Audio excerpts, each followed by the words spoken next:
গণনার দিন। সকাল সকাল উঠেই তো আমি ব্রেকফাস্ট করে নিউজ দেখতে বসে পড়েছিলাম। শেষটা কি হয় সেটা আমার দেখার টেবিলটা জন্য গোছাতে গোছাতে হঠাৎই আমার 4 বছর আগের প্র্যাকটিক্যাল খাতার দিকে নজর গেল। তাই ভাবলাম তোমাদের সাথেও একটু শেয়ার করি। এই খাতাটায় কত স্মৃতি জড়িয়ে আছে জানো তো। ফ্রেন্ডসদের সাথে যখন ট্যুরে গিয়েছিলাম, সেই ট্যুরের কিন্তু একটা আলাদাই মজা।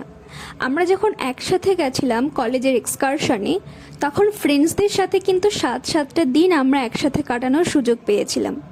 তার সাথে খুব মজাও করেছিলাম। সেই দিনগুলোর কথা আমার এখনও মনে পড়ে।